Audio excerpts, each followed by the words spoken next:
Lucas capítulo 22, versículos 47 al 52. Y esta noche el título es La hora de las tinieblas. Le damos lectura a la palabra de Dios. Mientras él aún hablaba, se presentó una turba, y el que se llamaba Judas, uno de los 12, iba al frente de ellos y se acercó hasta Jesús para besarle. Entonces Jesús le dijo: Judas, ¿con un beso entregas al Hijo del Hombre? Viendo los que estaban con él lo que había de acontecer, le dijeron: Señor, ¿heriremos a espada? Y uno de ellos hirió a un siervo del sumo sacerdote y le cortó la oreja derecha. Entonces respondiendo Jesús dijo: Basta ya, dejad. Y tocando su oreja le sanó. Y Jesús dijo a los principales sacerdotes, a los jefes de la guardia del templo y a los ancianos que habían venido contra él: como contra un ladrón habéis salido con espadas y palos, habiendo estado con vosotros cada día en el templo, no extendisteis la mano contra mí, mas esta es vuestra hora y la potestad de las tinieblas. Oramos al Señor. Amado Dios, te agradecemos por tu palabra, Señor. Te agradecemos por la oportunidad que nos das de reunirnos en este lugar y adorarte. Oh Dios, queremos que recibas nuestras alabanzas como una ofrenda, que recibas también la ofrenda que depositamos para ti como algo que expresamos de gratitud en nuestros corazones hacia ti por las muchas bendiciones que nos has dado. Pero también, Señor, presentamos nuestros corazones delante de ti para que nos hables por medio de tu palabra, Señor, porque necesitamos tu palabra, necesitamos tu dirección, ya que nosotros, Señor, cometemos errores continuamente, batallamos con cosas que necesitan ser cambiadas, necesitan ser moldeadas, pero sabemos que solamente a través de ti podemos ser personas con un futuro mejor. Gracias, Padre, háblanos en el nombre de Jesús. Amén. Gloria a Dios. Pueden sentarse. Como digo, el tema es la hora de las tinieblas. Y bueno, sabemos que la oscuridad es algo que representa algo negativo. A algunos pues nos da miedo incluso la oscuridad. A mí, por ejemplo, me gusta acampar, pero yo creo que yo solo no me voy a acampar a una montaña. He ido a lugares a acampar. De hecho, hace unos cuantos años fui a Machu Picchu, a Perú. Me preparé bien, me compré unas botas y hice el camino Inca, que duró 4 días, caminando hasta llegar hasta Machu Picchu. Íbamos acampando por el camino y es una trayectoria larga y divertida, a mí me encanta, pero solo no lo haría. O sea, la oscuridad me da miedo, aunque yo sé que no hay nada por ahí, pero la oscuridad representa algo negativo. Y la porción que acabamos de leer muestra que Jesús le dice a los sacerdotes y a los principales de la ley: me vieron en el templo cuando predicaba, cuando enseñaba, y él anduvo entre ellos, pero nunca le apresaron. Pero Jesús dice que esta es su hora, es la hora de las tinieblas. Y esa es una cosa bien importante, porque a veces pensamos que todo nos va a ir bien, pero hay etapas en nuestra vida en las que es necesario que haya un momento de tinieblas, que haya un momento de oscuridad. En primer lugar, lo que revela el corazón. El versículo 47 y 48 dice: mientras él aún hablaba, se presentó una turba, y el que se llamaba Judas, uno de los 12, iba al frente de ellos y se acercó hasta Jesús para besarle. Una cosa importante que podemos ver aquí es que un beso es una expresión muy íntima. No se le da un beso a cualquiera. Me acuerdo de una, como decimos por ahí, esta es una pasada. Yo visité a unos amigos en España Y este amigo, el salvadoreño, no pudo ir a recibirme porque por su trabajo, ¿no? Como aquí, como en cualquier parte, todo el mundo trabajando. Entonces mandó a un amigo de él a recibirme al aeropuerto y ahí estaba con un cartelito con mi nombre y ya. Bueno, me recibió. Llegamos a la casa de mi amigo. Él tampoco no estaba, pero su esposa estaba esperándome. Entonces ya me recibieron y estuvimos platicando, pero el muchacho que me fue a recoger dijo que tenía que irse. Entonces y se despide de mí y me dio un beso. Satanás, te reprenda, dije yo. Entonces, y vuelvo a ver a la esposa de mi amigo y le digo, y el que es rarito, le dije yo. Y me dice, no, ay, déjalo, dice, mi esposo se besa con ellos también, dice. Y ya yo me quedé extrañado, ¿no? Y bueno, es parte de la cultura. Sus amigos se saludan de beso, pero no es como nuestra cultura aquí, no es así. Entonces ya ella me explicó que era normal, que así como que no te alarmes. Después de eso fui a Italia y estuve en una iglesia y la costumbre es igual también. Entonces ya después que ya me acostumbré, yo ya lo que quería era que terminara la reunión para saludar a los hermanos. Lo que quiero decir es que esa es una costumbre, ¿verdad? No hay morbosidad como podríamos pensar aquí. Un beso se le da a una persona íntima, a una persona cercana, tal vez no íntima, pero sí cercana, ¿no? ¿Verdad? En la iglesia, después del culto, los hermanos se saludan de esa manera. Una de las cartas del apóstol Pablo habla de que se saluden con ósculo santo, que quiere decir pues un beso, sin malicia. Pero aquí uno de los discípulos besa al maestro, lo cual indica cercanía, aprecio. Pero ¿qué es lo que hay detrás de un beso? Y lo que hay detrás del beso que le da Judas es traición. A veces es fácil maquillar las cosas porque queremos dar un mensaje, pero en el fondo del corazón hay otra cosa. Como leía la hermana en la parte para la ofrenda, los ricos daban de lo que les sobraba, porque querían dar una imagen de algo que realmente no eran. Pero la viuda dio 2 blancas, que era algo muy poco, pero era todo lo que tenía.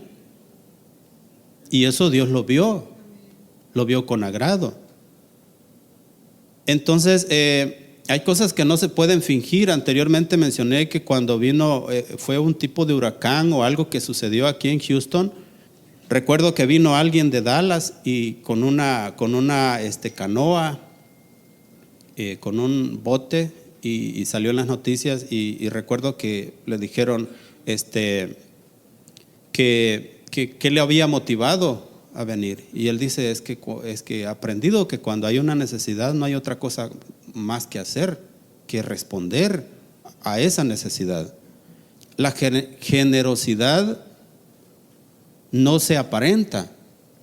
Una persona puede tratar de aparentar honestidad, generosidad, pero lo va a hacer por poco tiempo. En cambio, una persona que tiene en su corazón esa cualidad de generosidad, donde sea que está la necesidad, la persona va a mostrar. Dice es que no hay otra cosa más que hacer. Entonces, ¿qué es lo que refleja nuestro corazón? Si damos un beso, ¿en realidad estamos mostrando el aprecio o es que hay una navaja detrás de ese beso? ¿Verdad? Como este hombre que estaba entregando al maestro. Entonces debemos de tener cuidado de qué es lo que hay en nuestro corazón, de cuáles son las motivaciones de nuestro corazón. Si cuando nosotros, incluso cuando servimos a Dios, ¿de qué manera lo hacemos? Hay tantos malos testimonios, hay tantos ejemplos, malos ejemplos de personas que se enfocan en el dinero, por ejemplo. Hay personas que se enfocan en juzgar a los demás, que cuando alguien apenas comete un error empiezan a juzgar y a juzgar. Y mucha gente no siente atracción a la iglesia, a buscar a Dios, porque de la iglesia lo están corriendo. ¿Qué ganas va a tener alguien de acercarse a Dios si lo están juzgando? ¿Qué ganas va a tener alguien de acercarse a Dios si lo único que se pide es dinero y dinero y dinero? ¿Por qué voy a ir a una iglesia donde me quieren desplumar? ¿Para qué? Esto el apóstol Pablo dijo, el evangelio no es comida ni bebida. Esto no es intereses personales. Esto es un mensaje que transforma las vidas, que perdona los pecados, como mencioné al principio, los pecados de una prostituta. Y Jesús dice, ¿dónde están los que te acusaban? Dice ella, no sé, todos se han ido. Entonces dice Jesús, ni yo te condeno, vete y no peques más. Cuando nuestro enfoque es otro, cuando nuestras intenciones son otras, sí podemos besar, pero con hipocresía, porque no puede salir otra cosa más de nuestro corazón. Entonces el deseo de Dios para nosotros es que aprendamos a ser personas que no tienen una doble cara. Hay un proverbio muy interesante, Proverbio 27:6. Fieles son las heridas del que ama, pero importunos los besos del que aborrece. Hay un contraste en esto, porque es más agradable un beso. Pero ¿de qué sirve un beso que viene de la boca de un enemigo? No sirve de nada, porque ese beso trae mala intención. Pero las heridas del que ama es porque tal vez te corrige. Te corrige, pero porque quiere evitar, porque te ama tanto que quiere evitar tu desgracia. Hay una gran diferencia. Hay una versión, Nueva Traducción Viviente se llama la versión. Las heridas de un amigo sincero son mejores que muchos besos de un enemigo. Como digo, un beso es agradable, representa intimidad, pero ¿de qué sirve si ese beso viene de un enemigo? No sirve de nada. Pero las heridas duelen, causan dolor, pero esas heridas que vienen de un amigo es porque nos van a hacer una mejor persona, porque este amigo desea lo mejor para nosotros, nos va a dar un consejo, puede que nos corrija, y una corrección pues no es nada agradable, no nos gusta, pero eso será para nuestro bien. Entonces dice, las heridas de un amigo sincero son mejores que muchos besos de un enemigo. Entonces tengamos cuidado de qué es lo que hay en nuestro corazón, cuáles son las intenciones de nuestro corazón, si son puras o si estamos siendo hipócritas también. Porque en el camino de Dios, como dicen por ahí, de todo hay en la viña del Señor. Y usted sabe que eso es cierto. Tengamos cuidado de que nuestro corazón sea puro y que nuestro amor hacia Dios y hacia los demás, hacia nuestros semejantes, que sea un amor sincero, un amor verdadero, ¿verdad? No alguien que condena, no alguien que menosprecia, o alguien que quiere tomar ventaja, o alguien que quiere, o que es una piedra en el zapato en la iglesia. Hay de eso también. Decía un escritor, dice, usted será recordado por dos cosas, por lo bueno o por lo malo que hizo. Procuremos ser recordados por lo bueno, ¿verdad? Porque aunque no entendemos qué es lo que está pasando ahí, pero no vamos a ir a empeorar las cosas, a criticar y a echar tierra o a fregar más aquello. No, mejor nos apartamos, pero mejor hay que ser parte de la solución del problema y no empeorar más las cosas.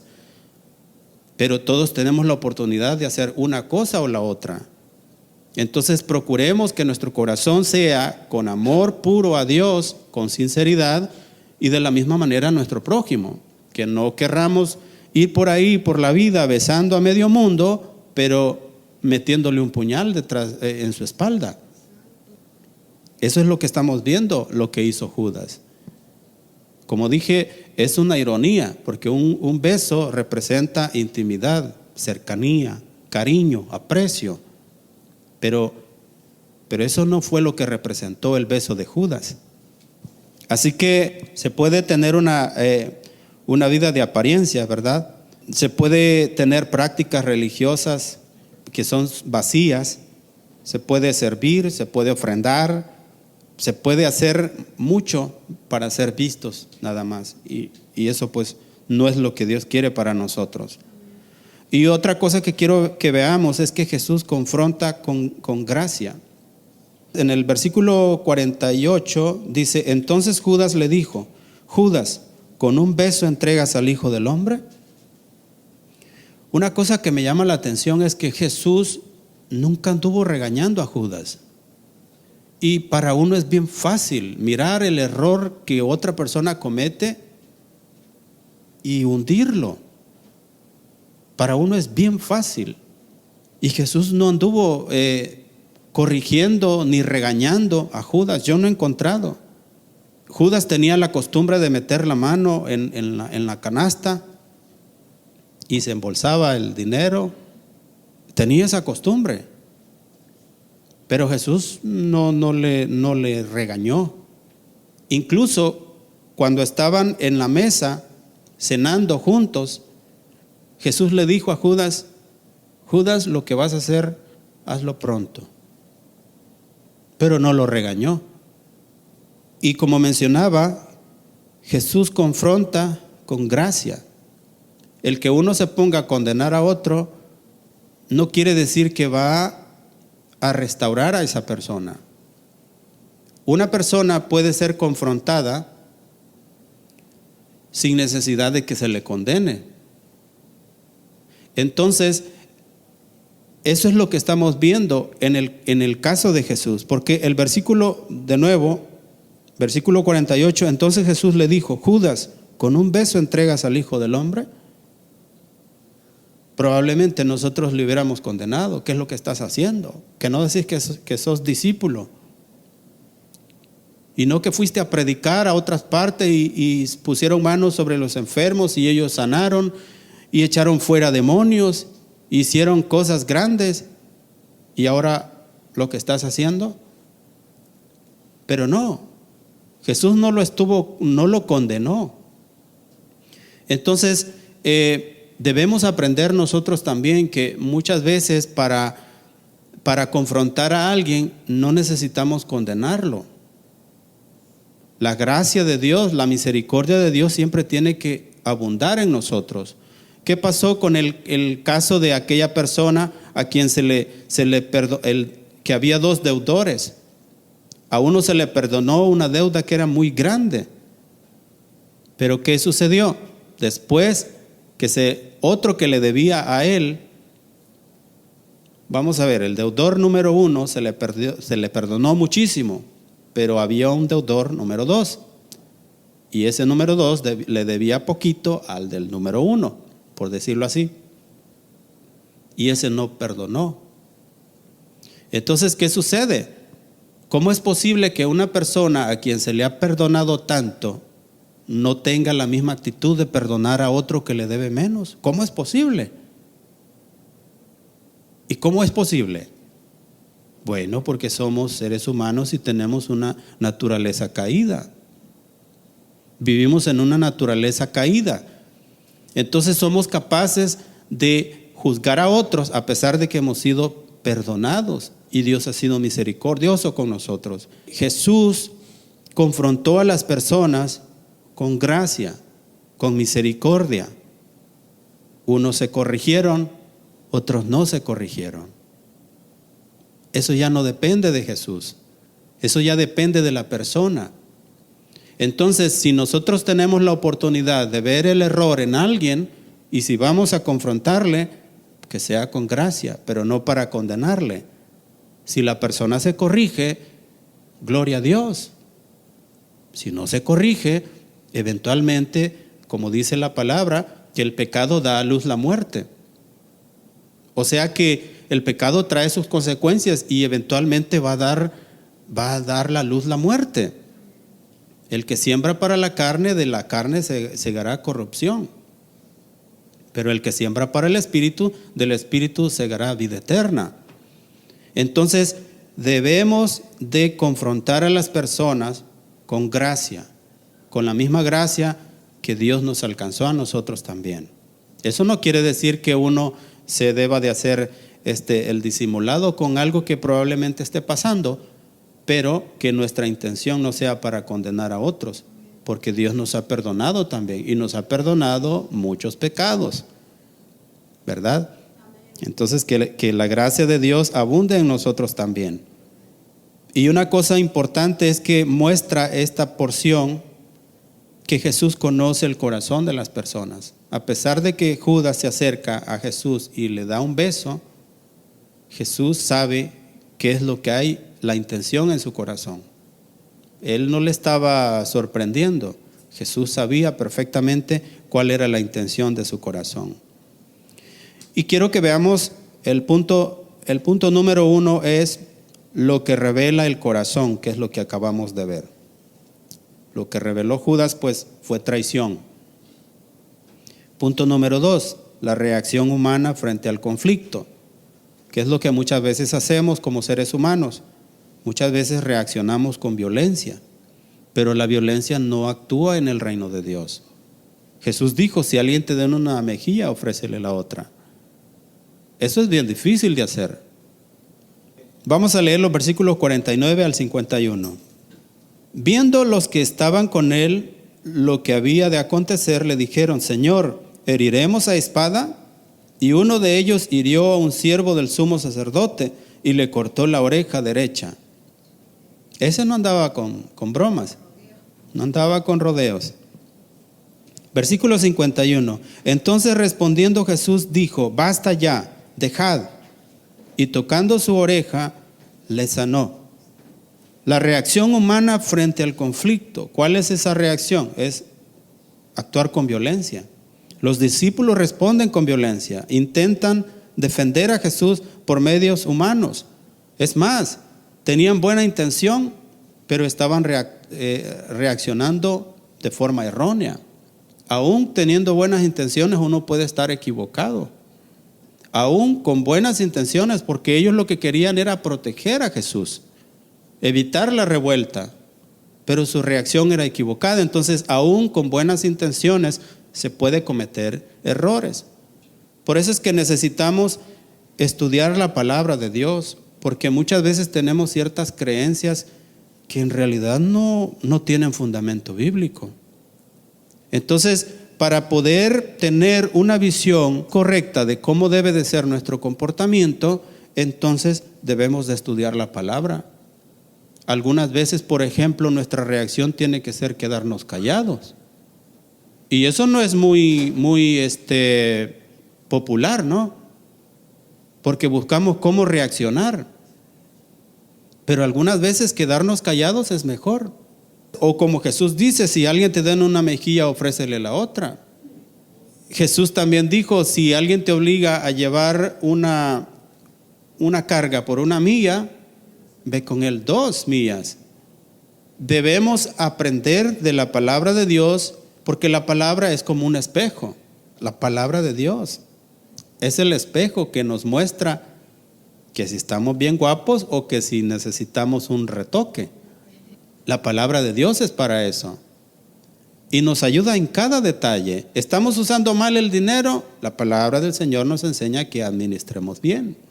Dice, el que es fiel en lo poco, es fiel en lo mucho. ¿Alguien quiere tener un puesto en el trabajo? Pero llega tarde. Pero no hace más de lo que le piden que haga. Entonces, dice la palabra que el que es fiel en lo poco va a ser fiel en lo mucho. Entonces la palabra nos habla de cada detalle, de cómo manejar nuestras relaciones de amistad, familiar. Toda área de nuestra vida está cubierta en la palabra de Dios. Cómo comportarnos en la vida, en la sociedad, con las personas. Ese es el espejo. Entonces, cuando nosotros vemos el espejo y vemos que algo no está alineado con lo que enseña la palabra, nos podemos corregir y de esa manera pues tener una vida agradable delante de Dios, una vida correcta. Pero eso se aprende solo cuando estamos cerca de Dios, solo cuando estamos viendo su palabra. Los discípulos responden con espada.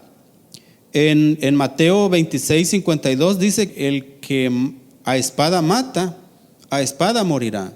Jesús le dijo a sus discípulos que no reaccionaran de esa manera.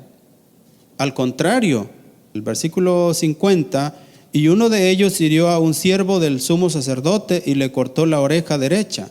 Entonces respondiendo Jesús dijo: basta ya, dejad. Y tocando su oreja, le sanó. Esa es la reacción de Jesús. Una reacción completamente distinta. Por eso digo, aún con buenas intenciones, uno puede estar haciendo las cosas mal.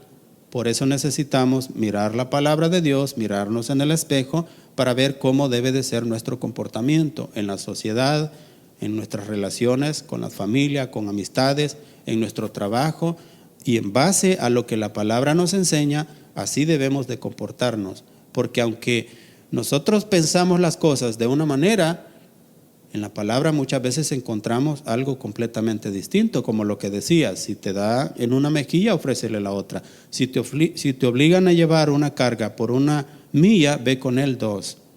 Igualmente, el que es fiel en lo poco es fiel en lo mucho.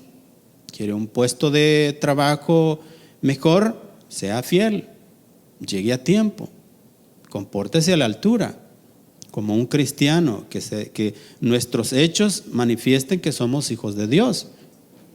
Mientras más nos acercamos a la palabra de Dios, más vamos a entender cómo debemos de comportarnos. Gloria a Dios. Y vamos a ir ya terminando. Vamos a leer los versículos 52 al 53. Y Jesús dijo a los principales sacerdotes, a los jefes de la guardia del templo y a los ancianos que habían venido contra él: como contra un ladrón habéis salido con espadas y palos, habiendo estado con vosotros cada día en el templo, no extendisteis las manos contra mí, mas esta es vuestra hora y la potestad de las tinieblas. Quiero decirle que a pesar de que ese era el momento de las tinieblas, pero eso no iba a ser para siempre. Jesús no fue sorprendido, ni tampoco él fue vencido. Él entregó su vida sabiendo que la oscuridad sería por un breve tiempo, pero que su victoria sería para siempre. Dice en San Juan 10:18: nadie me quita la vida, sino que yo la pongo de mí mismo. O sea que a Jesús no le sorprendieron todo esto que pasó.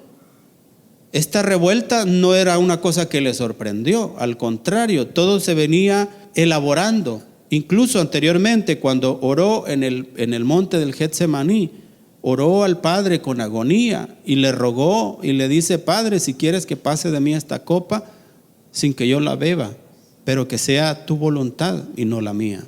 Y la voluntad del Padre fue que él tomara la copa. Mandó a un ángel para que le fortaleciera. Pero Jesús sabía que él tenía que tomar esa copa. La copa representaba la muerte. Él tenía que morir. Esto no era una sorpresa para Jesús. Jesús sabe que esa es una hora de oscuridad, que es un momento de agonía, de sufrimiento, pero que eso no va a ser para siempre. Entonces debemos de estar conscientes también que hay momentos de oscuridad, pero que eso no va a ser para siempre. La muerte está vencida. Hay cristianos que están orando por la salud de un ser querido, y algunas veces la persona muere, pero esa no es una muerte. Ese solamente duerme, dice el apóstol Pablo, porque van a resucitar para estar con Dios. El que haya un momento de oscuridad, el que haya un momento de tinieblas, no quiere decir que eso llegó para quedarse. Eso es solamente una etapa. Es más, es necesario que haya un proceso así, porque si no había derramamiento de sangre, entonces no podíamos ser redimidos. En el antiguo tiempo los sacerdotes tenían que sacrificar muchos animales para el perdón de los pecados de las personas. Si Jesús no hubiera muerto, habría que seguir haciendo ese tipo de sacrificios continuamente, pero Cristo murió de una vez por todas. Su muerte fue para redimirnos. Él entregó su vida sabiendo que la oscuridad sería por un breve tiempo, pero que su victoria sería para siempre. Gloria a Dios. Puesto de pie. Amado Dios, te agradecemos en esta hora por tu palabra. Te pedimos, Dios, que nos ayudes a estar en conexión contigo, que tu palabra pueda guiarnos y moldearnos, Señor, en esas áreas de nuestra vida que necesitan ser cambiadas. Oh Dios, para que de esa manera podamos amar a las personas, para que podamos actuar con misericordia. Si es que hemos de confrontar a alguien, que tu gracia sea la que inunde esa confrontación y no el juicio. Oh Dios, que podamos aprender de ti, que podamos ser imitadores de ti, seguir tu ejemplo. Oh Dios, gracias por tu palabra, porque siempre nos enseñas, porque siempre nos corriges y nos muestras el camino por el que debemos de andar. Ayúdanos, Dios, a comprender que si hemos de pasar por un momento de oscuridad, así como tú dijiste que ese era el momento de las tinieblas, pero que de esa manera, después, cuando tú resucitaste, fue una victoria para la eternidad. Que de la misma manera nosotros estemos conscientes de que si pasamos por un tiempo de oscuridad, que es solamente un tiempo, pero que en ti somos victoriosos también, porque tú venciste a la muerte, porque tú resucitaste y tienes un nombre que es por sobre todos los nombres. Dios, gracias, Padre, en el nombre de Jesús. Amén y amén. Gloria a Dios.